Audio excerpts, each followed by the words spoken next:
I think passions are often disguised as challenges. So you can look at your challenges and see if there's a passion. I got a call from somebody right at the top of the NBA, not the commissioner, but not too far down. And they said, Jim, what's going on? We've never seen anything like this. So Yeah. I said, well, you're watching. I said, you have a pretty great athlete in your league, and you have a better person. And in the military, I learned that the only person I have to compete with is myself. I don't have to compete with anybody else. You know, I'm not in a game. If I were in a game, that's different, right? That's competition. See, I think Giannis competes with himself every day before he competes with anybody else. Mm-hmm. That's why he's successful. And that's one of the things I learned. And I learned that in the military. If you just do the right things, you're going to be just fine.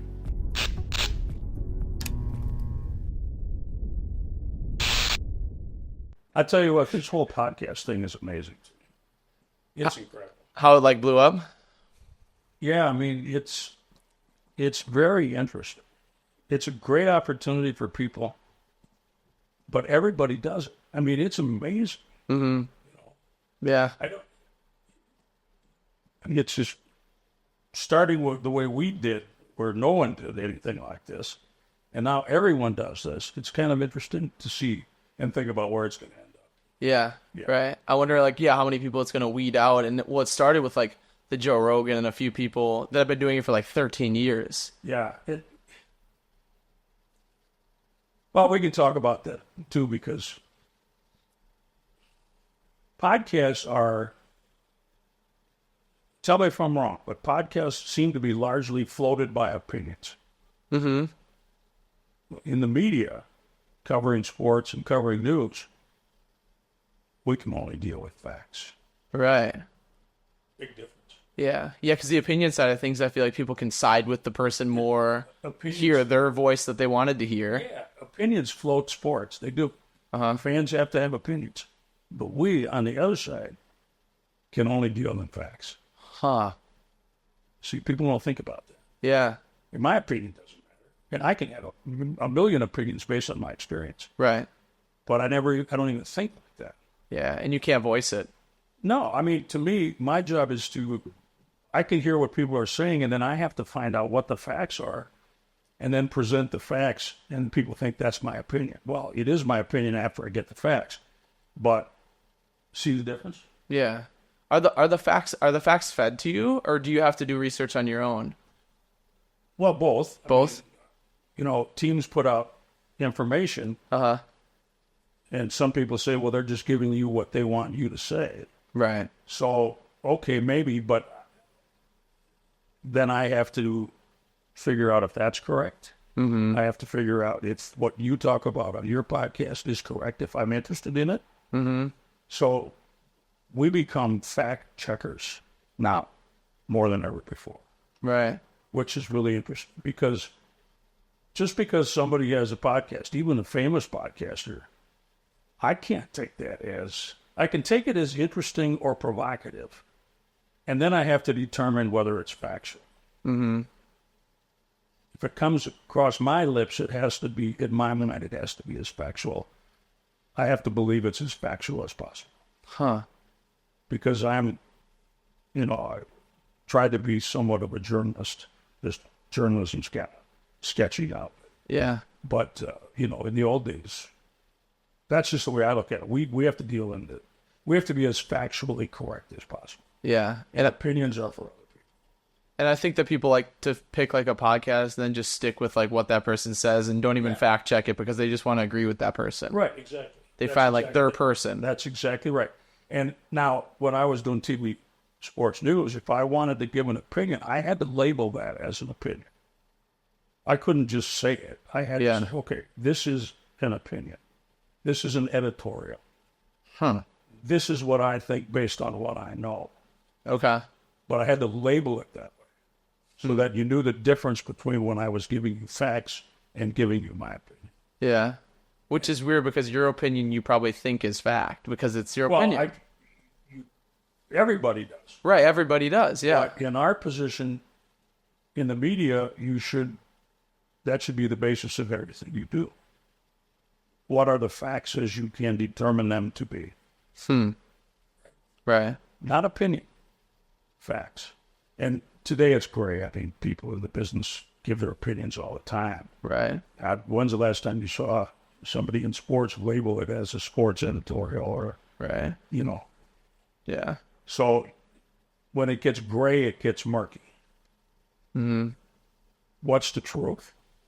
And nothing right now. It seems like. That's the thing. Yeah. I mean, it's when you're around athletes every day and you're at every practice and you see everything that's going on, everything you're working on, and then you hear what people think is going on. There's a disconnect there. And then we have to be very careful how we try to connect that disconnect, because if we come off like that's not, we have to be very careful with it. Can't be harsh about it. Because people, who are you? You're no different than me. I can see. Yeah. You can't see what I see because I'm there. Right. And I know you're not there because I'm there. Yeah. Right? There's a difference. Yeah. But you can't, that sounds egotistical when people think it's strange that, you would think that way. But, I mean, everything that I talked about when I did a game was in some part based on what I saw at practice or on a plane or whatever, Yeah. Kind of this big picture thing. Yeah. So, Yeah. Well, let's get back to kind of how you even got into it. totally by chance. When I was a kid, I was very shy. Didn't like speaking in front of two people. Really? And no, this is the last job I would have ever considered. And it happened just by chance. It was one of those just serendipitous things that happen in life. Try to make this a short story. I worked at the Minnesota Twins ballpark. Vikings did all the games when I was 14 years old. I was an usher at the ballpark in Minneapolis. And one of the kids I worked with was the son of Ray Scott, who was, at that time, the television voice of the Minnesota Twins. He was the #1 announcer on CBS for the National Football League and was assigned to the Green Bay Packers. He's in the Packer Hall of Fame. He's in the Football Hall of Fame. And he was just one of the top sportscasters in the United States. And so I was around the kids. I was around the family a little bit. And Ray was moving from Minneapolis to Phoenix, and he had a son in high school, and he asked me one day, Jim, can I take your parents to dinner? I go, yeah, sure. So I set that up. He had never met my parents, but he asked them to be guardians for his son, Patrick. Well, he travels? Yeah, he knew me, and he asked my parents out of the blue to be Patrick's guardian.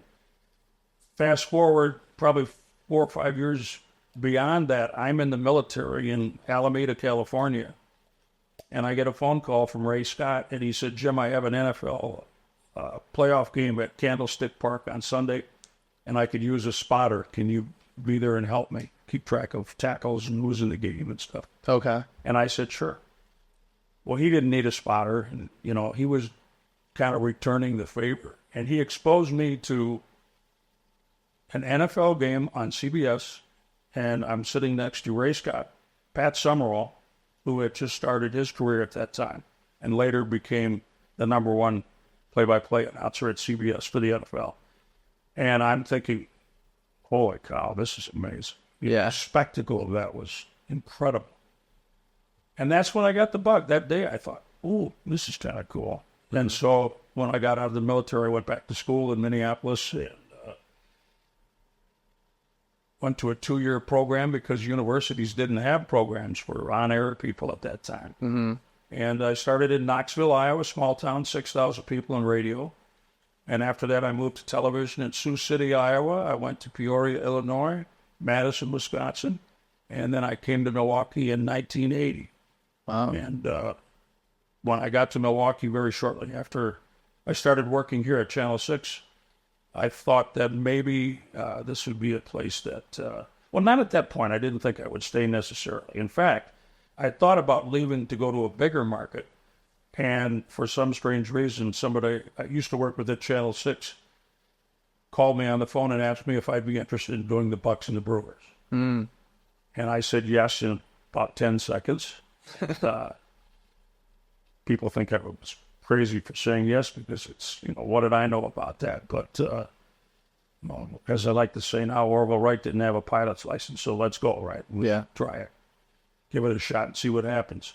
And at that point, when I started doing those two sports, then I knew I'd probably stay in Milwaukee if I possibly could. And it turned out at 7 seasons with the Brewers and 35 seasons with the Bucks. So it turned out very well. So that's a condensed version of how I got from nothing to where I retired from. So.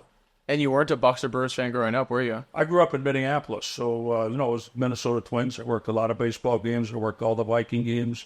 I worked all the Minnesota North Star hockey games when they started as a franchise in Minnesota. And so that's where I hung out when I was in middle school, high school, partly my college time. I was at the ballpark. And it's really the only job I had from 14 to probably 20 or 21. Wow. Are you still a fan of all the Minnesota sports? I'm a Wisconsin guy now. Really? Yeah, okay, converted over. No, this is my home now. I love it here, and I still go back to Minneapolis. My family's there, but I really enjoy this state and this city particularly. So, yeah, no, I kind of switched over. I keep an eye on the Vikings and the Twins, but these are my teams here. It's also hard when you know all the players here too. Yeah, like you're friends with them and want to root for them. Some of the Bucks guys, it doesn't take long to have them not know who I am. I've been retired for 3 years, and some of the guys on the team that don't know who I am, and I've never met them, so it changes very quickly. But, True. Over the 35 years, a lot of relationships and friendships. Friendships in a professional way, not friendships in a personal way. Okay. I always kept a buffer between myself and players simply because if I had to say something they might not like, I didn't want to feel like I couldn't say it, and I didn't want them to be offended that a person they considered a close friend was getting on their case. So you want to keep that buffer. And I think I did that fairly successfully over my career, and it worked pretty well. But the professional relationships with people, they respect that because they're professionals, and then they see us trying to be professional on our side of the business too. So it worked out pretty well. Was there ever an instance where you talk bad about somebody and they were your friend, or did you always have that buffer in mind? How did you kind of come up with that? Well, I had the buffer in mind. It was always, my premise was to not get close enough to people where I could offend them on a friendship basis. And it was always like that? Yeah, it was always like that. And then a young guy named Giannis Antetokounmpo showed up. And, people think that we talk and get together all the time. We don't. We just have a very strong mutual respect. And our relationship grew through one interview a year. We'd sit down for an hour or two. They wanted it to be a half hour. And after 2 hours, they said, hey, you guys, we have to quit here. But we just clicked. For some reason, we just enjoyed conversations. And he later told me that I held him accountable, and I didn't even know I was doing that. But so that relationship was different than all the rest. But I think Giannis would say that it still was professional. We respect each other. We know each other pretty well, but there's no, we don't hang out together. Right. So, I kept that buffer even with him. Huh. Very interesting. Was there ever a time where you kind of like fanboyed over somebody? Because I feel like so many people get starstruck by professional athletes, but at the end of the day, they're just a person, just like us. It's a great question. That is true. They are just people who do something very well and work very hard at it. No, I've never fanboyed, and I think part of that was when I was a young kid. I'm at the ballpark every night and watching these guys work. I've been watching professional athletes since I was 14 years old, and you can't help but pick up on the professionalism and the failures, the successes. You see it all if you're paying attention, and so. I was never really a fanboy. I enjoyed sports. I enjoyed the spectacle of sports more than anything. And I still do. I think the aura of the Olympics or the aura of the NBA playoffs, it's just spectacular. And that's what draws me to it.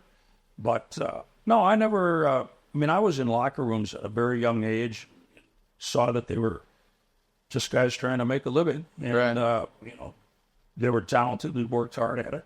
So not a lot of fanboy stuff. And then when I got into the media, fanboy has to go. You can't. You wouldn't survive if you were approaching it that way. Right. It has to be professional. And so I never had a problem with that. Huh. Interesting. So growing up, you were more so into watching sports, or did you play sports as well? I was a typical kid. I played baseball every day in the summer with the neighborhood kids. We built our own field. In Minnesota in October, you'd build a hockey rink, and we'd play hockey every day after school. Oh, yeah. In the neighborhood. The crazy thing to me as I look back is I was baseball, football, hockey, and basketball was the sport that I was least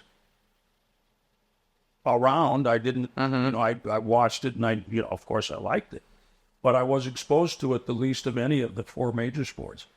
And then I end up being in the NBA for 32 years, which is kind of interesting. The sport I knew the least about, I spent the most time with in my professional life. And I think there's something to that, because I think I had to work a little harder. In my own mind, I probably thought, I don't know basketball real well. So maybe I applied myself differently. Maybe I made less assumptions about what I thought I knew when it came to basketball. I think that's probably true. And give yourself a challenge, maybe. Yeah, I mean, I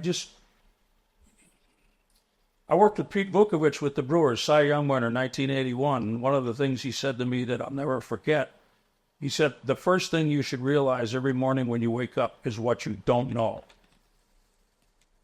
Understand what you don't know before you do anything. That's a great line, because it keeps you involved. It keeps you learning. Everybody thinks they know everything. But if you approach the day, what don't I know? Then you're going to pay attention. Mm-hmm. So that was a great thing. And I've always remembered that. And I try to pay attention every day. I try to learn something every day. And that was certainly true when I was around the NBA and baseball. If you're not paying attention there, you're missing a great opportunity, because you'll learn so much about life and about people, about winning, about losing, about how to handle both. Interpersonal relationships, all kinds of things. And it's like a PhD in life when you're around pro sports every day. Huh. Super interesting. Yeah, you got to see like every aspect of their life. Yeah, pretty much. And then all of that is under a microscope, under a public microscope. So you see how people handle that. Yeah. Some things bother them, and they don't show it. Sometimes they do show it. What happens when you show it? Nothing good, usually. So there's all of this stuff. You learn to get in a slot that works. I don't know if the slot's vertical. It's probably a horizontal slot. You stay in the slot to perform at your best. When you get outside the slot, then you start getting a little ragged. Okay. What's outside the slot? Well, I think that's up to every individual person. I think you have to find a slot for yourself where you're at your best. Okay. You can be at the bottom of the slot when you're not having a great day, and then you try to be at the top of the slot. But when you start getting cocky, you get above the slot. Okay. When you start getting down on yourself or getting negative, you're below the slot. So you have to find this slot that you stay in, and you operate in that range. Huh. And try to be consistent. It's consistency. Yeah. How did you kind of practice, or for sportscasting, what kind of is the background of practicing and preparing, the preparation that's involved with it? Well, when I went to the two-year school in Minneapolis, Brown Institute at that time, now it's Brown College, our curriculum was broadcasting every day for however many hours we were there for, I think. But we practiced in school. And then I went to Knoxville, Iowa, and I was doing it for real. My first day on the job was April 1st of 1973. April Fool's Day is when my broadcast career started, and it snowed about 23 inches in Knoxville, Iowa. What were you casting for? What sport? It was, this was just, I was signing on the station, playing records and reading news. Okay. In a small radio station, and then doing play-by-play high school and some college sports at night and on weekends. But the first day I had to walk through a cornfield waist deep in snow to get to the station, sign on at 6 o'clock. So at 5 o'clock, I'm walking through the snow, and the station tower wouldn't start up, and general manager thought I blew up his radio station, but it had been hit by lightning. Yeah. So he came in, we got it on the air, and I was on the air for 2 days. I was the only person. He would help out a little bit and do some things, but I essentially was on the air for 2 days, and I'd never been on the radio in my life. So kind of a baptism by, I almost said fire, but it was really a baptism by snow and lightning. And so, you just go, and from there you worked every day and tried to get better every day, thought about what you were doing, and, I'd sign on at 6 in the morning, and at 10:30 at night I'd be driving home from some high school basketball game. And, it's interesting too, in Iowa, girls basketball was phenomenal back then. That's where, I saw some of the greatest basketball games in Iowa with the 6-on-6, 3 on each side, offense, defense. They didn't play 5-person basketball. Oh, really? They played 3 offensive players and 3 defensive players. And I saw some of the greatest basketball games with those girls playing, and it excited me. Yeah. So, like I said, I didn't have a big background in basketball. Yeah. And it was thrilling. And so I did those games. I did boys' games. I did college basketball, small college basketball, small college football there. But those were long days. I'd get home at 10:30, 11 o'clock at night and get up at 5 in the morning and go to work. And so great repetition. Yeah. And you just do it, and you find out, how to do it, find out what you do wrong. And there's a lot of trial and error, and I'm a big believer in starting in small places like that. Not because it's a better place to make mistakes, but you are going to make mistakes. And I think if I'd have made those same mistakes in Milwaukee, if I'd started here, I'd have been a lot harder on myself, because if you're not your own worst critic in our business, I don't know how far it'll take you. Right. We're the first ones to know we screw up. We're the first ones to know that we didn't do a good job. Yeah. And then everybody reminds you too. Right. So, you have to work through all of that, and you have to get used to all of those things. And I enjoyed doing that. And the other thing about a small place like Knoxville, Iowa, that I learned very quickly, Knoxville, Iowa has the fastest quarter-mile dirt racetrack, probably in the world, but certainly in the United States. They run the sprint cars. Yeah, that place. Me and my dad go to like the World of Outlaws and stuff. Yeah. In Beaver Dam, but then that's like the Nationals, the Knoxville Nationals. I had the video game on the PS2 growing up. Exactly. So my first job, my first Saturday in Knoxville, Iowa, when the races were on, I'm interviewing IndyCar drivers who are coming down to run sprint cars, in the front seat of my Pontiac. And I've never interviewed anybody. And I'm Gary Bettenhausen and Chrissy Kanamaki, who was the voice of the Indy 500 on ABC, is sat in the front seat of my car, and we talked racing. I didn't know anything about racing, so I'm learning. It was wonderful. But the point is, even in a town of 6,000 people, you have this relatively major racetrack. Right. So I learned very quickly, wherever you work, there's something there that you're going to enjoy and learn from in most places, whether it's at college, whatever. And it was great. That was big time. Those guys, if you got to the point where they respected you, you'd accomplish something in a little tiny town in Iowa. Right. Yeah. It was cool. Very cool. Yeah, and to take it over. It was a great challenge. Great challenge. Did you like those sprint car races? That's pretty fun to watch, right? It was outstanding. Loved it. Loved it. Yeah, they're so fun to watch. You know what the secret to that track is? No, what is it? Is it the dirt? It's a dirt track. But is it clay or something? No. On the opposite side of the highway of that track is a cattle auction house. Okay. They sell cattle there. Well, what do cattle leave behind? Manure. Yes. They shipped it across the street and mixed it into the dirt, and that dirt became like asphalt. It's very unique. It packed down.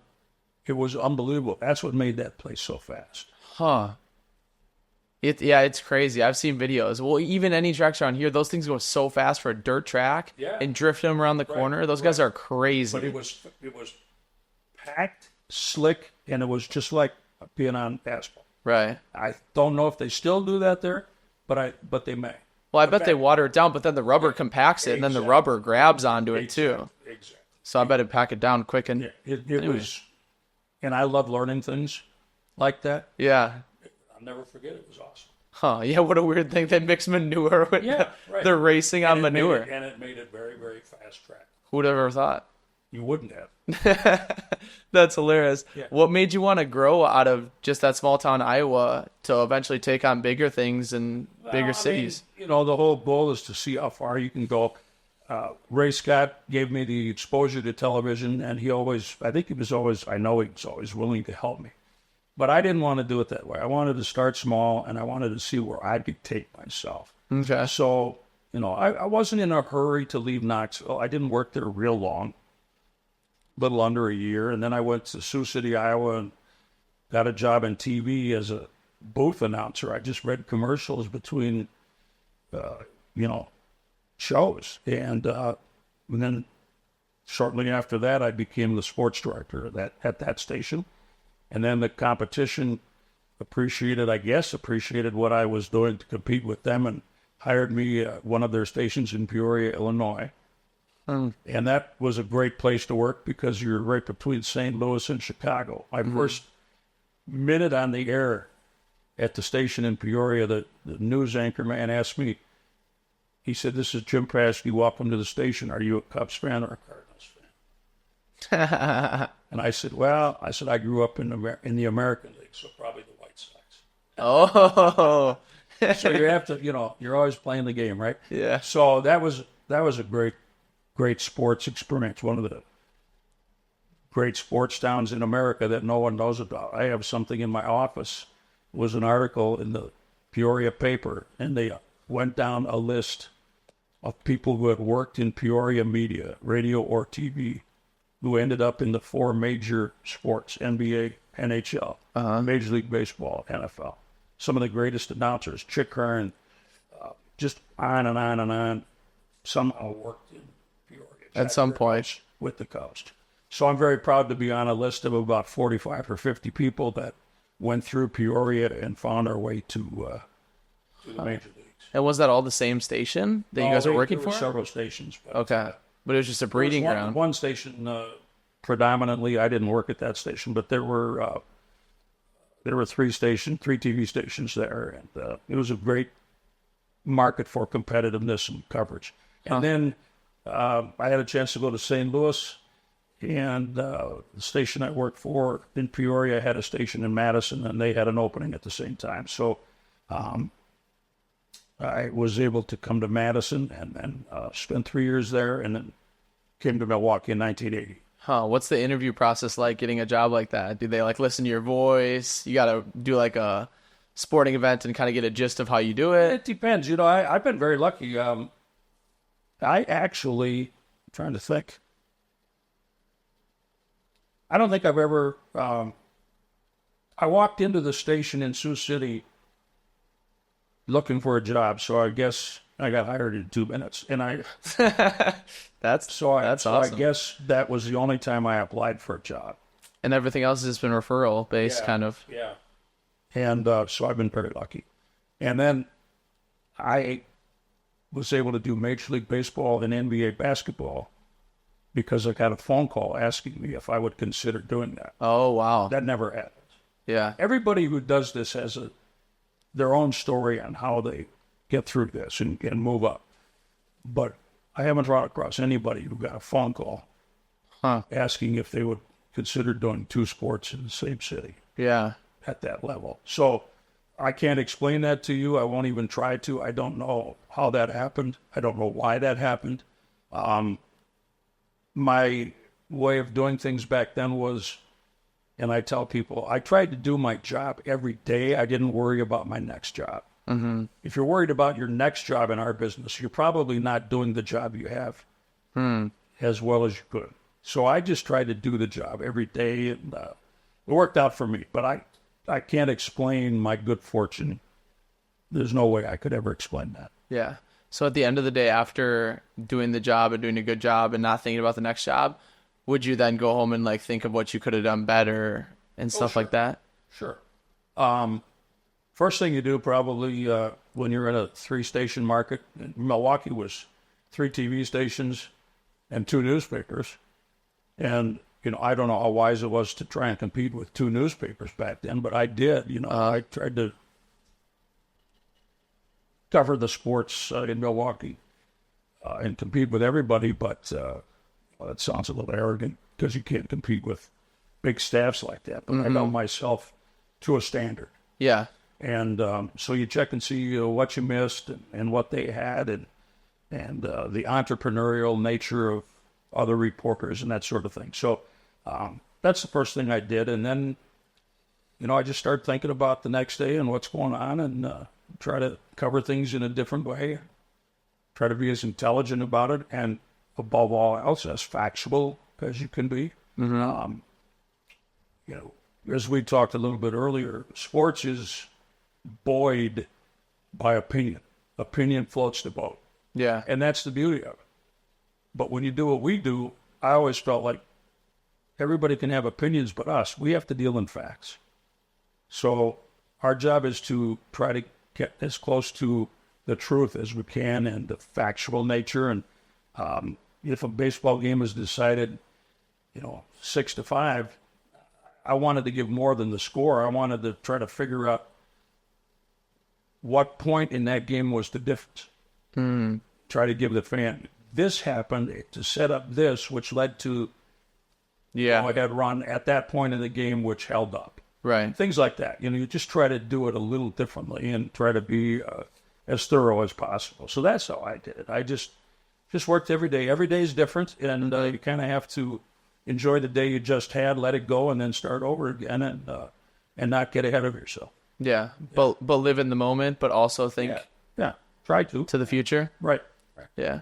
Have an eye on the future, but you have to live in the moment. And, I did that in my professional life, and, I've learned to do that in my personal life too now. It's when you call games, any level, really, high school, college, pro, whatever it is, when you're doing that game, you are in the present. There's just no question about that. You can't be anywhere else. Right. Because you're doing that game right now. And that's a beautiful thing. And when you think about it, how often in our lives are we truly and purely in the present? And not thinking about anything else. Yeah. Just that. It's very rare. Because when you're at home, you're thinking about something or doing something, but there's somebody over here doing this, and you notice that, and then you're thinking about what I'm going to be doing at 5 o'clock. And when you're doing a game, you can't really do that. And that's a wonderful experience to be in the present like that. It focuses you in a different way, and it's pretty cool. Yeah. Have you had that in any other aspects of life? Because I'm thinking like high school basketball games when I was in high school, it was like nothing else was as hype as that. Right. Watching somebody like throw it on a dunk and it's like 2-point game at the end of the game, like you're just dialed in on that. Yeah. It's just the best. It is. It's the best. And I did that my entire career in Major League Baseball and in the NBA. That's what our life was. When we were actually calling the game, you are completely in the present. Right. You have to be. And pretty hard to replicate that. I've thought about that. Once in a while, you can be in the present, but boy, not for that long of a period of time. Yeah. And at that intensity. Uh-huh. Yeah, you have to truly focus. And that's the difference between the two sports. Baseball, it took me at least 2 years, almost 3 years, to get the concentration down because you're outside, you're smelling the hot dogs. It's just there's a lot of things that are going on. Yeah. Baseball requires just incredible concentration. Basketball kind of grabs your concentration and holds it. Right. It's a little different because of the pace of the game. Baseball's slower, so you have to really just discipline yourself to be locked in, despite all those things that are going on around you. Yeah. Yeah, it's really interesting. Huh. Do you miss that after retiring? I like them both. I like both sports for what they were. Probably when I started, I thought I died and gone to heaven when I got to do a major league game. And then I got, acclimated to basketball, and that ended up being my passion above everything else. Mm-hmm. So I don't know if I thought about it or why I do this. I just like to let life come to me. I try not to organize it or not to try and shape it too much. I only had 2 goals, and they were minor goals. When I was in TV early in my career, I said, I'd like to be in a major league market. By the time I was 30, and I got here when I was 29, 28, something like that, in Milwaukee. And then I just, thought to myself, well, I'd like to be doing something significant, whatever that is, by the time I'm 35. And I was able to do the Bucks and the Brewers when I was 35. Huh. And I haven't set any other goals. I mean, I don't know, it wasn't about goals for me, and it was easier when I got to where I hoped I'd get to. Mm-hmm. But then it just became every day, and it was the best. It was wonderful. Then, I remember when I got the 2 jobs at the time in 1986, I said, now my goal is to be around at least one of them for 20 years. And I ended up, being in basketball for 35. So, wow. Very fortunate. Yeah. So not much goal setting when you were younger. No, I didn't. Somehow I learned that, you can have ideas of what you'd like to do, but if you don't get there, is it going to derail you? Are you going to stop? No, you're not going to stop. So you have an idea. You kind of know where the horizon is, but the way to get there is to take step after step. Small steps. Mm-hmm. Maybe once in a while you can jog, and then maybe once in a while you can run. But it's like an athlete. Every day counts. I always say, I tell people, you try to do everything the best you can. I always said, I think Giannis is concerned about how he ties his shoes. He tries to win tying his shoes every day. Mm-hmm. Do it right. Get it right. And then practice. Get it right. Do it right. And everything you do, you're trying to do it right. And I learned from watching athletes do that every day. And when you get in that mindset, it's fun. It's really great. It becomes easier than you think it is because it's simply just a process. Mm-hmm. It's a discipline. And we could all discipline ourselves to do just about anything, given our, assuming we have the physical attributes and the mental attributes to do it. But the systems can be put in place that will take us far further than we think. Right. It's just a process. Mm-hmm. That just needs to be put into place. Right. Yeah. Huh. Super interesting. And it's driven by passion. I was doing something I loved to do. I loved being around the people I was around. I was watching the best in the world at their profession every day. I found that to be incredibly fortunate and interesting. Mm-hmm. So it was easy for me to get really juiced about that every day. I loved it. I absolutely loved it.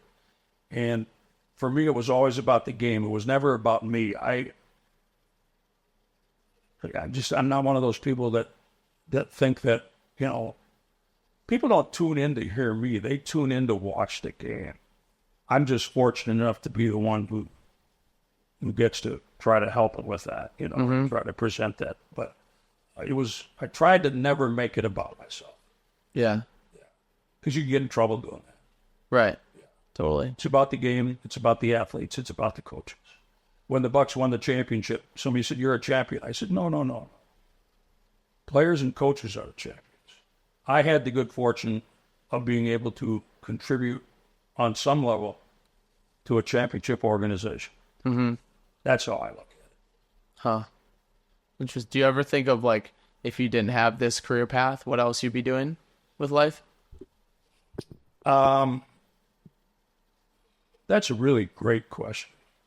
When I was in probably middle school, they give those tests, career idea things. Yep. Yeah. You take a test and it tells you what you're suited for or what you might be leaning toward. Uh-huh. Mine was military officer. And when I was in the Navy, I was in the Naval Air Reserve and spent 3.5 years on active duty.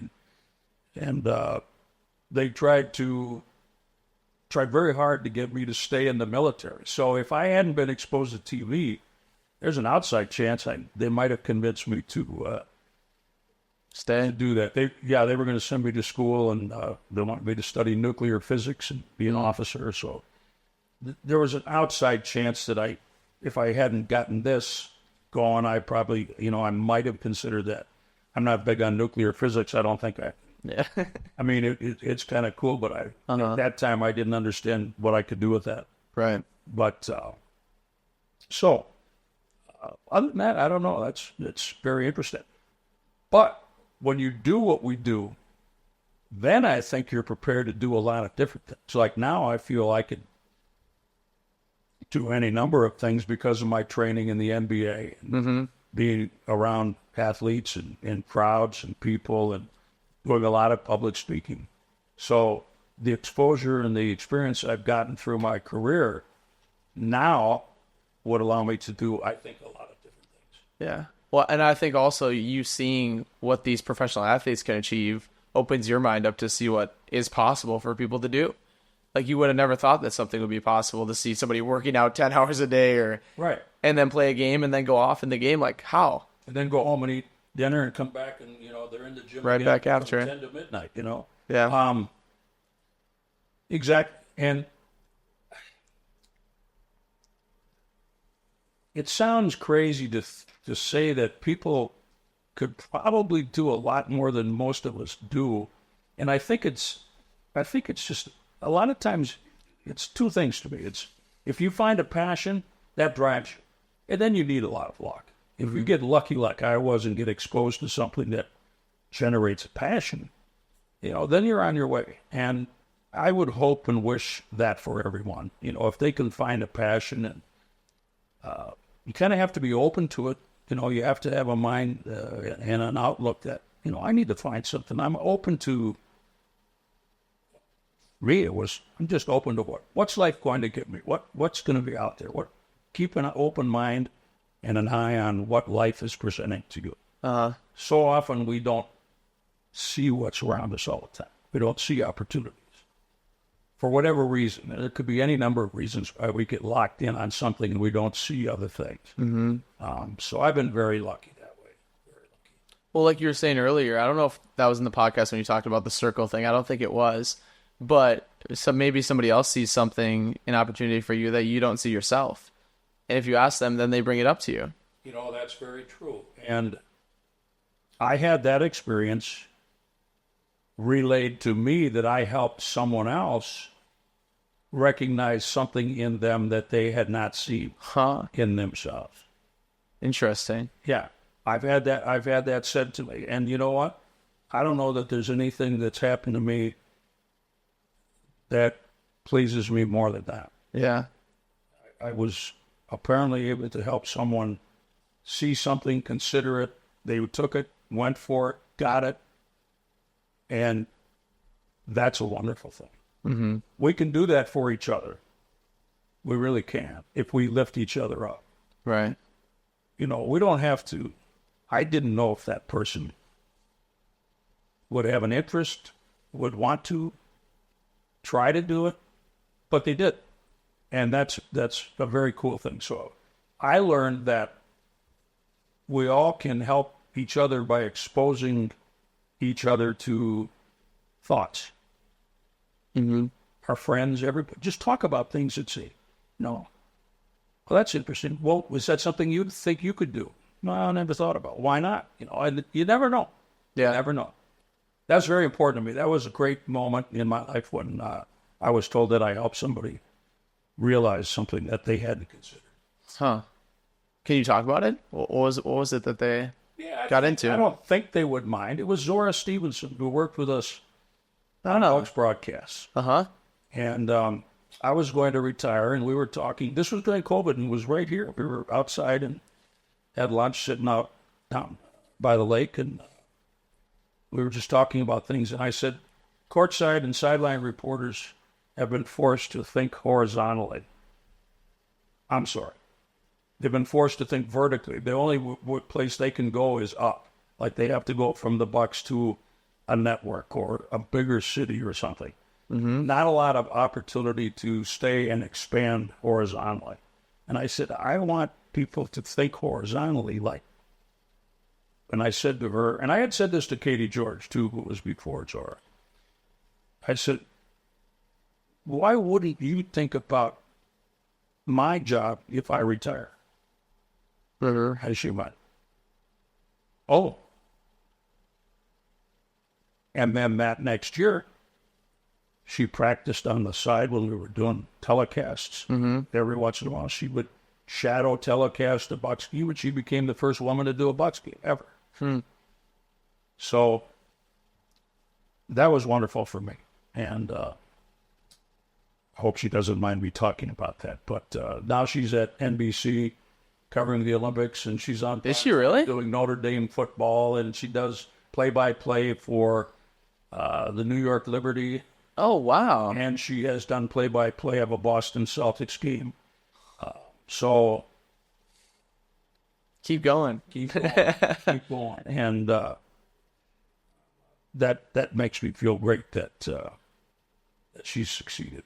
Yeah, how cool is that to Yeah, have a handprint on That's awesome. what they're doing? Yeah. Totally cool. I want to ask you about like self-discipline and kind of criticism. I feel like myself and a lot of other people around me were so like, hard on ourselves and thinking, oh, I could do this better. I could do this better. When sometimes I feel like you should maybe settle and be happy with where you're at. But at the same time, I feel like in order to grow, you need to keep being hard on yourself. Great subject. Very important. So many thoughts are rattling right now. You use the word settle. You never settle. Never settle. Mm-hmm. That you don't do. The fact that you're hard on yourself puts you ahead of a lot of people. That's a great thing. Just don't take it too far. Okay. Don Sutton, Hall of Fame pitcher with the Brewers and Angels, Dodgers. I think he was with the Angels, Dodgers for sure. He told me one time, he said, Jim, you have to have tunnel vision to succeed. But you have to know when to get out of the tunnel. Mm-hmm. So it's the same thing with being hard on yourself. It's a good thing to a point. You can motivate yourself and push yourself. But why do you need, if you're doing those two things, why do you have to be hard on yourself? Right. You understand the difference? Yeah, I guess so. I never thought of it like that, though. Yeah. Push yourself, challenge yourself. But you don't have to be hard on yourself. You have to recognize your failures, and you have to appreciate your failures. That's a big thing. Mm-hmm. And I was exactly what you described a moment ago. Mm-hmm. I was so hard on myself, and people would always say, what are you doing? Why are you so hard on yourself? It's not the truth. I said, it's my truth. But I had to learn to back off on that just a little bit, and then I had to appreciate my failures. I hated to fail. And I was really hard on myself when I did. Mm-hmm. And I had to understand and learn that that's when you grow, when you fail. You don't grow when you succeed. That's what you're supposed to do. All right. Yeah. We're supposed to do things right. When we don't do things right, that's when we learn. And so those are things that you can think about and use. Motivate yourself, push yourself, but don't beat yourself up. Right. Yeah. Another thing that pops in my head on like the same topic is like choosing when to give up or choosing when to keep pushing even though you might not like it and then eventually get to where you want to be. You know what I mean? Like where's that breaking point of like you choose like, oh, I should just give up and try something new or to keep pushing through the roadblock? Well, it's easy to say you never give up, Uh-huh. but that's probably not true for everybody. I mean, sometimes you have to. Well, I'll take my career for. Our careers are great, except there are sacrifices. You're gone on holidays. You're away from family events. It's very hard on families. And it can cost you families and relationships. But when you have one of 30 NBA jobs, what would make you step away from that? What would make you feel that? Right. For me, it would be a family member or a loved one who needed care. Of course I would. Do what I had to do. And there are other reasons, I'm sure. But, you know, you kind of have to think about all this stuff. Why would you quit? Mm-hmm. If you get to where you enjoy being and where it's working out, you don't quit. A lot of people in broadcasting learn of the sacrifice that's involved in a long career, and it's not for them. I don't think that's quitting. I think that's a realization. So I would suggest that you have to, again, think about things and be careful with your definitions. Are you quitting, or are you enabling a better decision? It's almost like the tunnel vision. Yeah, now all of a sudden the tunnel opens up and you can get out of it. Yeah. Now, come to the realization. Quitting is failing and walking away or quitting. But changing course or making a decision to do something else isn't necessarily quitting. Right? Yeah. And it's so individual. You have to make all those decisions for yourself. That's hard and I would never suggest how to do that for someone else. Right. Because every circumstance is different. But you can think things through and say, wait a minute, I'm not really quitting. I'm adjusting, or I'm altering, or I'm changing course for this reason. Quitting is throwing the towel then. Yeah, quit. I think we all know when we quit. And that boils down to whether you want to quit or not. It's who's to judge that? Yeah. Right? I wouldn't want to ever think of myself as a quitter. Sometimes you have to make very tough decisions, and they feel like you're quitting, maybe. But I've had things happen in my career where I could have quit, but it was the last thing that I thought. Right. I had situations where I could have said, hey, I'm not putting up with that. I'm not going to deal with that. You can't do that to this and that. Play it out and see what happens. Guess what? Sometimes you win when you want to quit.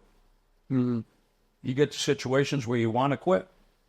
And if you don't, sometimes you win after that. I've had that happen a few times. And it's some things that look very, very bleak and very, very over. Stick with it, and you end up winning. Right. And those are great victories. Yeah. Yeah, that's choosing the other path, like I said, the not quitting and keep going, and then you eventually get to that victory. Like but sometimes it's very, very difficult to stick with it. But I would suggest do that a few times at least, just to see what happens on the other side. Yeah. If you want to quit and you stick with it and it doesn't get better or it gets worse, then you have a different decision to make. But sometimes if you want to quit and you stick with it, you'd be surprised what happens. People like winners. They don't respond well to quitters. Yeah. Totally. Sometimes you win when you don't think you have a chance to win. And a lot of times it comes after that moment you want to quit. Right. Huh. Super interesting. Just like athletics. Right. Yeah. Yeah. You're about to quit and then get the second fire and you're keep in going. the eighth inning and you can drive in the go-ahead run, and all you have to do is play the top of the ninth at home, and you fail. That's a hard moment. But then in the 10th, you get back up and hit the home run to win. You won't know what's going to happen. Keep going. Yeah. Huh. I like that. So after your job at the Twins, you went to the military right after that? Yes. Yeah. I worked through high school, and then I went in the military. And even when I was home, at times I would still work games at the stadium. Okay. Yeah. Was it hard training for the military that you went into, the Navy? No, no, not really. You were in good shape? Yeah, everything was good. I had a great experience there, and I learned a lot. That's the deep end of the pool. There's a lot of people when you go in the military, you're in the populace now. Yeah. And you can measure yourself against that pool, and that was good for me. I learned that a little bit goes a long way. That's what I took from my military career. A little bit of effort can be really big. In what way? Always. If you polish your belt buckle a little better than if you go that extra minute on the belt buckle, it might mean something. If you show up on time, it means something. Other people don't. right? Yeah. It's just, Those little lessons. I'm a very competitive person. And in the military, I learned that the only person I have to compete with is myself.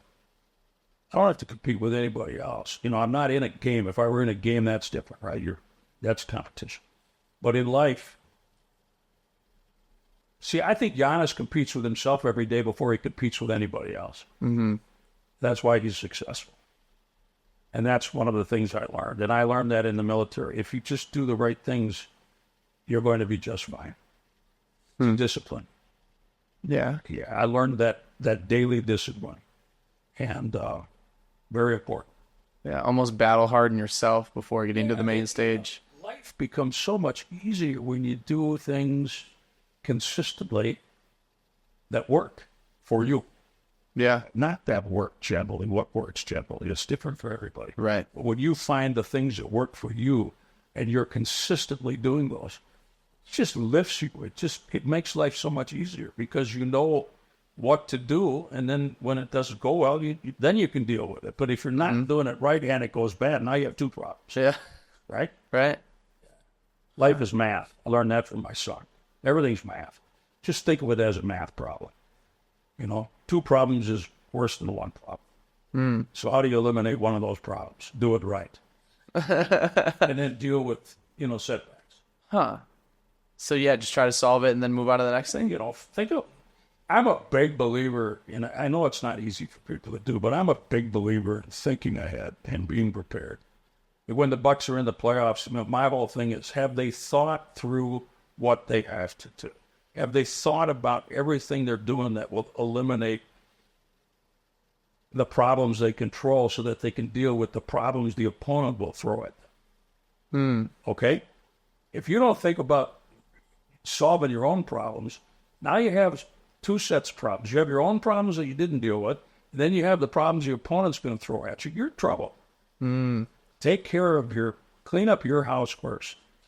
Yeah. It's like military people say, first thing you should do every day is make your bed. I don't make my bed, but, that's what they say. Yeah. Do something positive to start your day. And you feel good, and you've got that out of the way, and now you move on.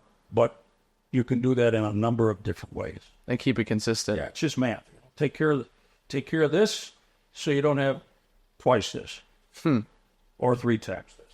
Yeah, and the preparation aspect too. Yeah, right. It's just, it's just discipline. Yeah. The math of discipline. Patented. I've never said those two words together. The math of discipline. I wrote down my grandpa wanted me to ask about how you met Bill Schroeder and kind of got into sports with him. Well, I met Bill Schroeder when I was doing Brewer games, and he was catching for the Brewers. The 5th game I ever broadcast in Major League Baseball was the Juan Nieves no-hitter on April 15th at Memorial Stadium in Baltimore, Maryland in 1987. 5th game I'd ever done in my life. And Bill was behind the plate. He caught that game. And speed ahead in 1995. Well, even before that, for a couple of years before 95, Bill called me, and he was getting into the stock brokerage business, and he was my stockbroker. Really? Yes, for a couple of years. And then in 1995, I had been out of baseball for 3 years. I did 5 years with the Brewers. I was out for 3. And then in 95, they were switching the announce team, and I got a call and said, would you come back and would you enjoy working with Bill Schroeder? I said, yes. So that's how we started broadcasting together, and we did 95 and 96 together, and then we were doing so many games that I would have worn out the audience, I thought. I was doing 100 baseball games and 60 Bucks games, and now they do 155 baseball games. I thought that was a lot for one person to be doing sports. So at that time, my son was 7 years old, and I thought it would, in basketball, you're home, for the most part, you're home parts of every week. Okay, right. You have 2 West Coast trips where you're gone for a week at a time, but other than that, you're in and out, you're home, you're gone, you're, a couple nights, whatever. And so you're always around, and I thought that would be better for my family and better for my son and make it easier for my wife that, to try and take some of that load on helping out with a kid and keeping 4 eyes on him instead of 2. Man, Yeah. again. Yeah. And so I decided at that time to switch over, go to the Bucks. But Bill and I did 2 years together, and he's celebrating his 30th anniversary in the Brewers booth, and Oh, wow. we had a night recently where all of the play-by-play guys that worked with Bill and everyone else who had worked with him came back for one night, and we sat in the booth, and I did an inning with him again, and it was as if we had never left. Really, it was amazing and a lot of fun. Yeah, I'd imagine that'd be fun. It'd just Yeah, be it like was the good old days back. It was great. Now I can say I called a little bit of baseball in the National League too. So Oh, okay, yeah. my Brewer stint was all American League. Huh. Interesting. When did they change over? Oh, I forget. It was after me somewhere. That's a great question. I should know that, but probably late 90s, maybe, or maybe somewhere in there. Late 90s, early 2000s. Huh. And do you still follow sports a lot? Watch it as much as you can? Yeah, it's really interesting. I watch a lot of Bucks games. Of course, I couldn't do that. It's so fun to watch, though. Yeah, but I enjoy watching, and I watch sports. I when you're doing what I did for so long, especially in the sport you're covering, you're so plugged in. You work 24/7. I mean, it's off season. It's all year round. You're constantly paying attention. At least I was constantly attuned to picking up information, and then I'd keep files and put it in a file in July, and I'd pull it out in November. So you're constantly working on information, and so that's at a different level than I can be at today. It's I feel like I know nothing. Okay. I have 35 years of experience following it, and that keeps my interest in it, but I don't feel like I'm plugged in like I was. Yeah. So I'm very careful with, it's really weird. I should be giving my opinion less at this point, and I find myself giving my opinion more because that's all I have. I don't have facts. Yeah. So I have to be careful with that. Huh. That's funny. Yeah, it's weird how that works, but I try to use the facts of my experience as opposed to my opinion of today. Yeah. Well, I'd imagine you have more time freed up now, so it's more time to think of opinions instead of have all the facts Yeah, but that you're... I don't spend a lot of time. That's such an intensive situation when you're. I mean, that's all I did really. I just worked all the time trying to read and talk to people and just be really in tune with stuff. And I didn't retire so that I could do more of that. I retired so I could do less of that. Yeah. Right. Uh-huh.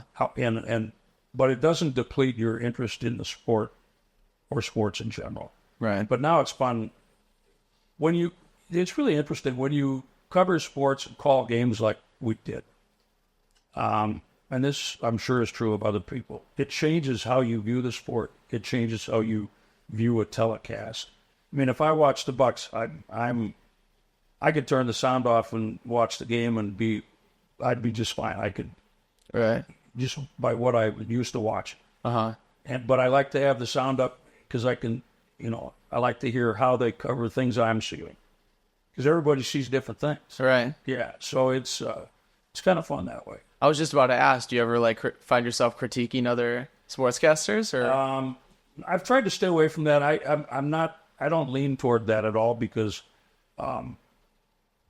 when you do what we do, there are no shortage of critics. They don't need it anymore, and they don't need me. If they ask me my opinion privately, or if they ask for, I won't even say help, but because they don't need help. But if they ask me what I see or what I hear or any advice, I give it, of course. But it's done on a different basis than just watch it. It's more like theoretical things and just different stuff, different ways of doing things to look for, things to. That job is so cumulative. Like I didn't know anything about the NBA when I started, and I know a little bit after 35 years. you can't force feed yourself. You just have to let it accumulate.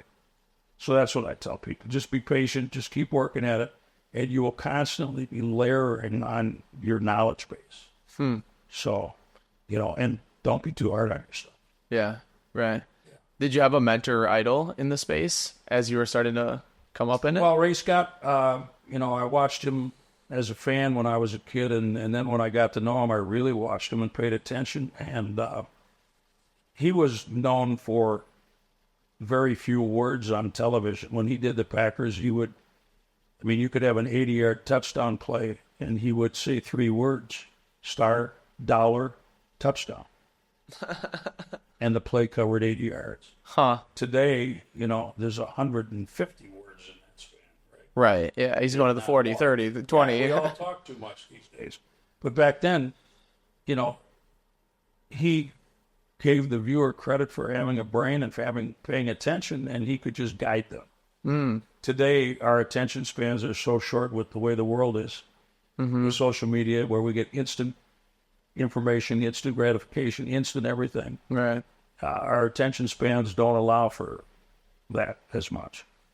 So he was certainly a mentor. The broadcasters of that era were great writers. They were great essayists, and those were the guys that I loved to watch and model myself after. I took a lot of pride and a lot of care and put a lot of time into my writing.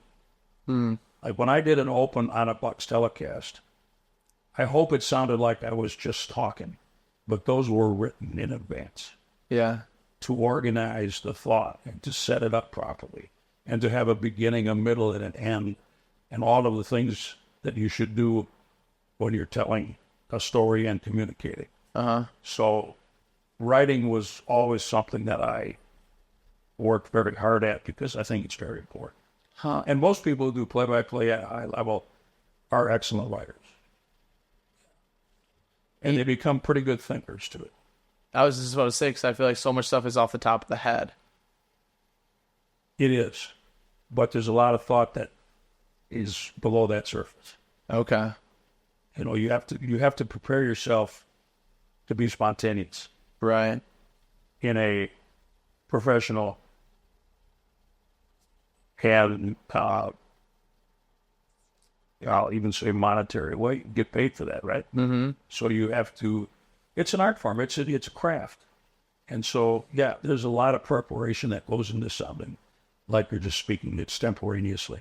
Right. Yeah. Yeah. It was like anything. Yeah. The more you practice, the more experience you got, the better you're going to get at it, and then eventually it's just second nature to you. Exactly, and you try to prepare yourself as much as possible for anything that might happen. And usually a lot of things you don't expect can happen.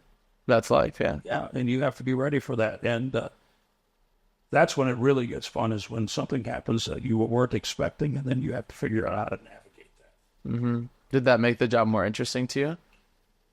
Those moments, well, you never know when they're going to happen. Like an injury, a really bad or, gruesome. Sometimes you have really bad injuries, and that becomes a delicate dance. You have to explain it. You have to be careful not to. We're not doctors, so you have to kind of explain it without that sound like you think you're a doctor, and you have to be careful not to say things that would offend the person who's injured or their family. I mean, it's just intriguing to get through those kinds of things. Yeah. It's like a dance around the topic kind of thing. Yeah, and yet you have to cover it. Right. And it's I always found those to be interesting. Not good interesting, just challenging interesting. Right. Yeah. A new challenge with the job that's unexpected. Very challenging to do that properly. From the outside, I would have never guessed that. Yeah, I feel like there's so much. Maybe that's just me, but I when those types of things happened, or there were fights, and I've done brawls during a baseball game. And you announce it, yeah. You do a 20-minute brawl on television, and it's really fascinating what goes through your mind and how you're watching in baseball, you're watching 50 people on the field, and it's just really challenging in a unique way, and you can't. Some people go crazy with that, but you kind of have to. I think there's a way to do it that makes it very challenging. Mm-hmm. And when you're done, you go, "No, that was kind of interesting." Yeah. Here he comes. He's running out the picture. For that. Yeah, right. Yeah, I didn't prepare for that. Right. So the things that happen that you can't prepare for are sometimes the most interesting to do. Oh, make it fun. Yeah, For sure. yeah. What was somebody that you met that was kind of a cool story or interesting story? Oh, this falls into the name dropping category because 50-year career, which I've had, near 50. I guess now I'm still working a little bit, so it's over 50. But there's so many. So many people, yeah. Many, 5 or 6 presidents of the United States. Muhammad Ali. Wow. Jack Nicklaus was an interesting one for me. He taught me. He was at the Greater Milwaukee Open, and he agreed to do an interview. And we talked briefly beforehand, and he said, "I haven't played golf in 4 weeks or something for whatever reason." And during the interview, I said, "Well, you tell me you haven't picked up a club for a month. How's your game?" And he said, "Wait a minute. I didn't tell you I hadn't picked up a club. I said I hadn't played." Ah. And I went, "Oh boy." He got me. Yeah. And I learned that was awesome. I mean, I was going, wow.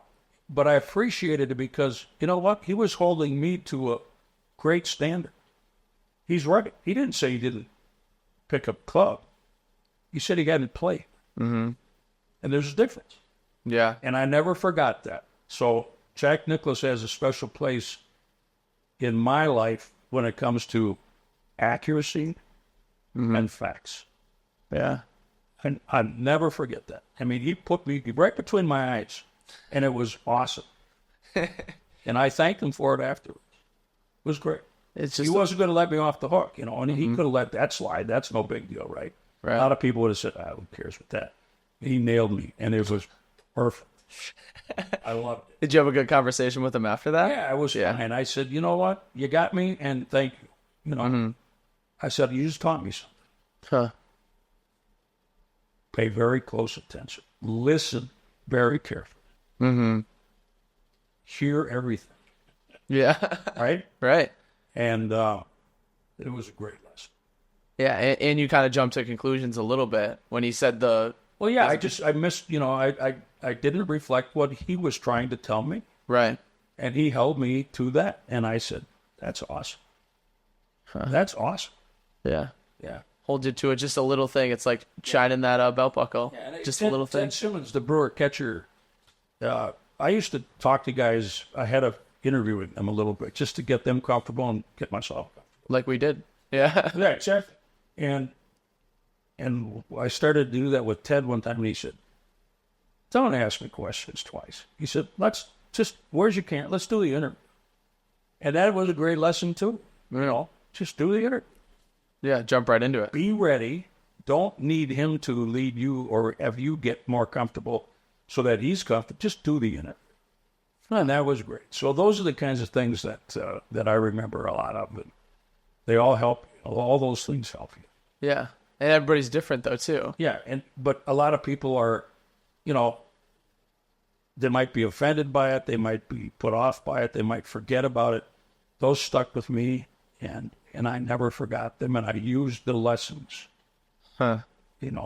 That's what I mean when I say people should pause and think about things that happen to them and what it means and how they can use the lesson.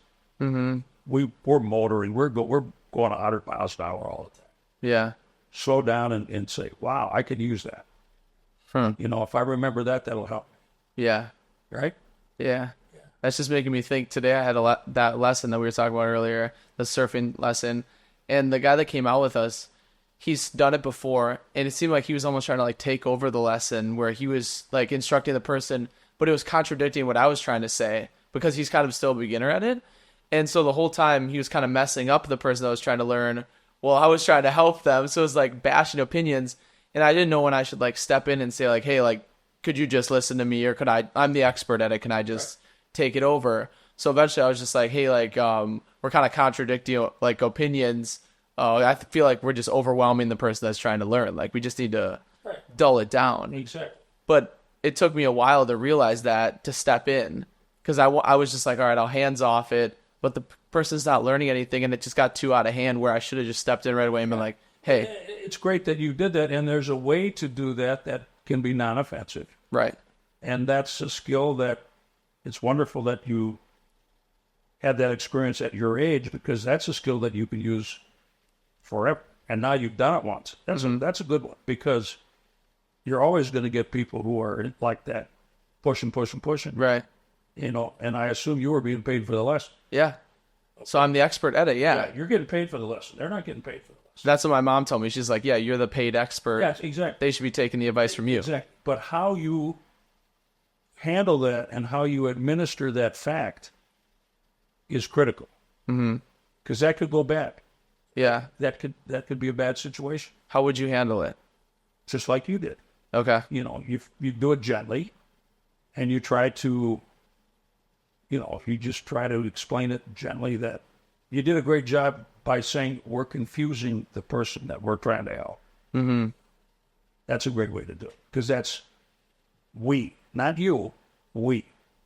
You knew you weren't. Yeah. But you included yourself in that to diffuse the situation. That's a great skill. Huh. Interesting. So yeah, bringing yourself in, it might smooth it out a little bit for them. Yeah. Huh. You know, when you take hits for a purpose, they're not hits at all. I mean, you don't feel bad about what you said, do you? No, not at all. No, I wanted to help the kid. Yeah. But you don't feel bad about it because of the way you said it to them. If you had said, wait a minute, I'm the guy getting paid here, then you offend that person who's trying to, you know, you did it perfectly. And that's a great thing to learn. And you're way ahead on that one, because you'll face that many times. Yeah, I feel like I faced it before, and I feel like I didn't confront this situation. Day, right? We're in conversation and we face that. Uh-huh. Everybody wants to get their opinion about that. Yeah. I'm guilty of that. You know, I talk too much. I interrupt people. I like conversations that are back and forth, and I don't see it as interruption. I see it as just this wonderful intellectual brain battle. Mm-hmm. You know? Yeah. And other people see it as interruption. Right. Because they want to be able to be heard. And, you know, okay, that's fine. I'm hearing you. I'm just ahead of you. I'm on the next one. Yeah. Bang, bang, bang, bang, bang. But no, you handled that really well. Okay, good. Yeah, I was wondering about that because I talked to my mom and I was like I didn't know what to do. It stunk because the kids, I've only had 2 people not be able to get up before out of like hundreds that I've taught. And then these two people today didn't get up too, so that's 4 people total. And I feel like I can't even take the blame for it though, because the person was just so confused. Well, think about it as a math problem again. What's the math in the problem? There's two problems. Yeah, except that the math I'm thinking about is the time, the math of time. We're wasting that person's time who's paying you. Mm-hmm. A certain amount of that time that they paid for was wasted in the discussion. Was that the time they would have got up? Right. Totally. Right. Yeah. How would you gently say that to them? You think you'd swiftly say it? I mean, you got back to it. You know? Yeah. But I mean, if it went a long period of time, then, hey, we're wasting this guy's time. Oh, let's figure out how to get him up on the board. Yeah. Right. Okay. Huh. Well, let's get into your retirement a little bit. What have you been doing to stay busy? Some days absolutely nothing. Okay. It's fine. I found out that I can be lazy. I wanted to slow my life down a little bit and just have a life without a hard agenda. You know, I have things that I have to do certain days. And I still do a few things for the Bucks, and it's a perfect amount. So I'm just taking days as they come, and I'm finding that to be absolutely wonderful. And I envy people who can have a job that they love and is productive that also allows them to have some of that. Our job was a little more, at least the way I did it, and maybe I was wrong, but it was pretty all-encompassing. Mm-hmm. And it put a lot of pressure on family members and that sort of thing. So I'm just taking it, every day. I play a little golf when I want to and travel when I want to. The day I retired, my mother went into assisted living in Minnesota, so I'm very thankful that after being gone for 50 years, I can make the 6-hour drive up to see her and take care of that. So, it's just a lot of gratitude and a lot of appreciation for what I was able to do and what people allowed me to do for all those years. And now I'm just, trying to enjoy life and give back when I can. And, it's pretty nice. It's pretty good. Awesome. I haven't been bored yet. I can read. I still enjoy thinking about things and trying to figure stuff out. No, I've never had a problem with mental boredom at all. So I probably should exercise more than I am. But other than that, things are pretty good. Awesome. Yes, to keep him busy. Yeah. I love it. I can. Keep him mentally busy. Right. Yeah. Well, yeah, there's a different thing than just being swallowed. If I want to take a nap, I'm going to take a nap. Now. Yeah. But it's just nice to be able to. It's nice to be able to make decisions on what I want to do. Mm-hmm. Before I was doing things I had to do or was committed to doing. Okay. I loved doing it, but it was still a schedule. Right. And I wouldn't trade that for anything. But I traded it for this, and this was a good trade. Mm-hmm. How's the golf game going right now? A little better than it's been, which is not saying much. Okay. What's struggling? Consistency. Okay. I'm learning how to, I'm trying to improve my ball striking, and I got new clubs, which helps that a little bit. And just, stringing 3 shots together instead of 1 or 2. Yeah. And then my aim is not quite perfect yet. I'm in either, I'm close to the green, but it's right or left instead of in the middle. So okay. I'm trying to get my consistent direction down. The new clubs are helping? Yeah, they've helped quite a bit. Actually, the technology's pretty amazing. Yeah. Which ones did you get? I play Titleist clubs, and they're, just the competitive or the compensatory clubs. Okay. They help your game improvement. Game improvement clubs. Yeah, I don't know which ones the Titleist makes, but I know what you're talking about. I bought regular shafts, and I probably should have gotten the senior shaft. So now I'm thinking about. I have them for 3 years now, so I'm thinking about maybe getting some new shafts. Yeah. You got the heavy steel ones right now? Yeah. Yeah. They're okay, but my son's convinced me that I should have a fitting.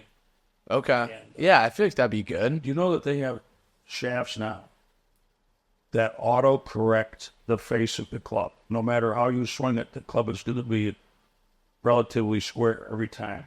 How so? What is it made out of? The shaft does that. It puts the club, it squares the club. That's so weird to think about. It costs $700 a shaft. Really? Yeah, but they have those now. It's weird. I don't know how it could twist coming down, right? Well, to adjust? Somehow it puts the club head square when you get to the ball. If you're doing most of it right, it squares it up. Okay. Like older golfers who have played a long time are hitting the ball right down the middle every time with these shafts. Yeah. The problem is it's not for a great golfer because you can't shape shots with it. Right. Yeah, you can't hit that draw, that fade. Yeah. You can't fade, you can't draw, can't do anything with it. Mm-hmm. So for, $7,000, you can at least hit the ball straight. Yeah. Well, now they got the AI club faces and everything too that add yardages depending on where you hit them. Exactly. Which is crazy.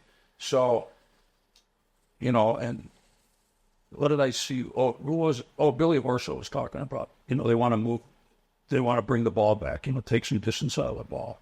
Huh. And he had a great, I forget exactly what it was, but he had a great analysis of why you leave the ball alone, but I forget what it was, but it was interesting. I shouldn't even have brought it up because I can't think of what it said. But there's different ways to look at everything. Yeah. You do edit distance. Yeah, Okay. yeah. Man. But yeah, golf is so fun. I got into like the equipment aspect of things. So my grandpa was like, since I'm so tall, I needed something like an inch longer at least, so that I wouldn't have to bend over and Right. stuff like that. So I got that like 2 years ago, and I feel like it's helped a lot. But shafts can, where the pressure points are, where the strength is Right. in the shaft, it depends on. I mean, they can fit you, and they can get 20 yards out of you Oh, for with sure. a shaft easily. For sure. So, yeah, I need a little more. I have a very slow swing speed. So, Okay. You need those lighter shafts, maybe. yeah, I need lighter, nervous. and I need a little, like on my driver, I need a little a whip at the end. Okay. A little flexy. Like I need to learn how to snap the club in there. Snap it in there. Okay. Pick up some yardage. This is hilarious. Like 15 minutes, we're in like deep conversation about work, and now we're chatting golf. It sounds like the debate. All of a sudden, golf got brought up. And we're just When we're done, I'll show you that Orso thing because it's pretty interesting. okay, sweet. Well, we'll wrap it up here, and then we can check that out. We've probably been rambling for so long. I love it. I got just 5 questions quick. I call us like the speed cast. So we just do like 5 quick questions. So, favorite game that you've called for? Impossible to Pinpoint. bring it down to one. I mean, Okay. 5th game in baseball I ever did, a no-hitter. Right. Pretty hard to match that. That held up in both sports for a long time as, the most important game, I suppose. I've had a lot of great Bucks games, obviously. Mm-hmm. We don't work the playoffs after the first round, so I didn't get in on the finals. But just great game-ending situations. Called Michael Redd's 57 points, Brandon Jennings' 55-point game. Giannis now, of course, with 64. Nuts. And so those are good, but just so many. Yeah. And then you had the game that Giannis was wearing the thing after the championship too, with you on it. Yeah, I after 35 years, I got COVID after game 3, so I wasn't at game 4 or 5 or 6, and sitting in right here and watching. And I always tell people, they say, "That's too bad you couldn't be there." I said, "Yeah, but it is." But some things happened personally for me that wouldn't have happened had I been at the game. My son was in Austin, Texas, and at the precise moment, I knew the Bucks were going to win the championship. I knew in Game 5 when they had the value. Yeah, that was so sweet. I said they're going to win now because they just took all the steam out of it. Mm-hmm. But in Game 6, the Bucks were up 8. Phoenix cut it to 4 late in the game, and Middleton came right out and hit a shot right away to get it back to 6. And I knew right then it was over. And my phone rang at that precise moment, and it was my son. And it was hard for me. He recognized that they were going to win too. So and he grew up with this, and he when they won it, he said, "This is so great." He said, "Now I don't have to pay this much attention to it ever again," because it was so hard on him. Yeah. I mean, he took it so personally, and he said, "I don't have to have this be this intense ever again." Mm-hmm. And then we hung up, and then I'm sitting here by myself, and Giannis comes out to the podium and says, "Excuse me just a minute," and he puts on a T-shirt. And it was very emotional for me. And then my phone rang again, and it was my son's neighbor, and he said, "He's bawling in my kitchen, but he can't talk to you, but what a great moment." Yeah. It was unbelievable. Think about it. People think it's about me. That isn't about me. That's about Giannis.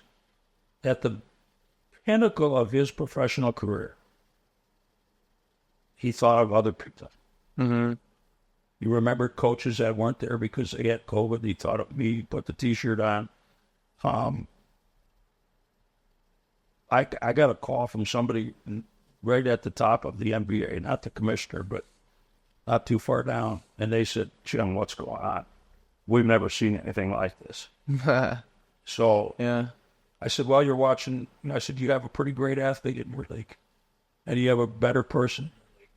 Mm-hmm. Pretty amazing. Yeah. I want people to remember that that defines Giannis more than anything else. The character. Yeah. Think about that. Mm-hmm. With all that going on, and he just accomplished something that he dreamed about since he was a little kid, and he thinks of me. Yeah. What the heck? Yeah. Right? Yeah, it's very cool for you. It's unbelievable. Unbelievable. It's amazing. That was actually my next question I just saw here. What was your reaction to him wearing that shirt? Yeah. I didn't even think of bringing it up, but now The shirt was, it came out in May when I announced my retirement. And so, the shirts were around, guys had worn them a little bit. But when my question was, where did he get the shirt? And it turns out that Dan Swiecek, the PR director for the basketball side, was there, and he was getting Giannis ready to go to the podium, and Giannis said, I forget how it worked. Oh, Giannis, is Jim here? And Dan said no. And then Dan had a quarter zip on it, and he showed him, he had the T-shirt on underneath. Uh-huh. And Giannis said, take that off. So he took the shirt off Dan Swiecek and took it to the podium and put it on. What? Yeah. That's insane. I know. Yeah, that's crazy. He didn't even think of it, right? Unbelievable. He said, let me have that. Huh. So he took Dan's shirt under his quarter zip, and that was the shirt that he put on. Amazing. Yeah. Just amazing. And crazy. Just crazy. So that was, I was in total shock and awe right there. Yeah. Oh, totally. Yeah, it was amazing. Who's like the holy grail person that you met? We already kind of talked about that, but one person. Oh, I don't know if I lay that on. Can't peg one person. If I laid that on somebody, the holy grail on someone, then I would be taking away from someone else. Yeah. I don't rank people that way. Okay. They all are kind of their own holy grail in a way. How do you differentiate between Muhammad Ali, Kareem Abdul-Jabbar? You can't. Mm-hmm. I've been privileged to meet, visit with, talk to, and in some cases become friendly with some pretty amazing people. And I consider that to be one of the great blessings of my life. Yeah. I've learned from all of them, and it's very humbling. It really is. Mm-hmm. When you can sit down and talk to Kareem Abdul-Jabbar privately and talk about all kinds of things, that's amazing. Mm-hmm. Yeah. So it'd be really hard for me to say one was more so than another. Yeah, I like that because you're not putting one person on a pedestal. Yeah. Everybody's... the person that I put on the pedestal probably would say, what are you doing? There are other people. Yeah, there are. Mm-hmm. So I respect them all by respecting them individually. Okay. I love it. Last question. Yeah. What advice do you have for young people who are trying to find their passion? Wow. Heavy hitter. First of all, I hope they do. I think one of the most important things is to be open and aware of the possibility of a passion. Mm-hmm. And that goes back to taking the time to think and reflect and consider things that happen to you and how they affect you. I mean, you might recognize a passion when you think about it. Listen to your inner voice. Feel what motivates you. Feel what excites you. Think about what excites you. And then think about how you can turn that into a career and a life. Mm-hmm. Very often, I think it just happens and you're stimulated by something and you just go for it. You don't even think about it. That's fine. And it can turn into a passion. Mm-hmm. But anybody who develops or finds a passion is going to be way ahead. It takes the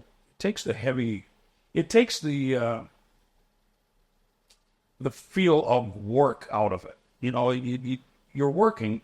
People say in our business, they say, "Oh, it beats working." I go, "Well, maybe you haven't done it right then," because I said I work real hard. I said I didn't lift things and I didn't sweat.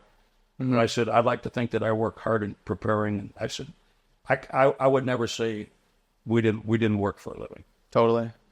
I said it's not the kind of work that a lot of people have to do. Granted, but I said I never dismissed work as a product of what I did. It was kind of the basis of what I did, right? Right. Work can be measured in time spent. Work can be measured in intellectual energy. Work can be measured in a lot of ways. Mm-hmm. If you're doing what we did and what guys and ladies do at the level of the NBA or baseball or whatever, to me, they're very hard workers. They have to be working hard to know that much and to be able to recall it. Oh, totally. That quickly. Yeah. So depends on your definition of work, I guess. But in terms of the passion, you just have to be aware of yourself and be aware of what you can't. You have to kind of take the limits away too. You have to understand that you shouldn't have limits. Be open to trying something totally unexpected. Mm-hmm. I don't know. Passions. I didn't know I had a passion for what I did until I was exposed to it. Right. And it was just, how cool is it to be sitting above a crowd of 80,000 people describing a sporting event and the spectacle of that. Mm-hmm. It was cool. It was energizing. It was, adrenaline filled. It was all that stuff. And challenging to do it well and to do it, better than most. Mm-hmm. So I think passions are often disguised as challenges. So you can look at your challenges and see if there's a passion. Huh. Interesting. Well, awesome podcast. Thanks for chatting with me. My pleasure. It was wonderful. We'll keep it chatting once I turn the cameras off and stuff because this is so fun. Thank you, Audrey. It was my pleasure.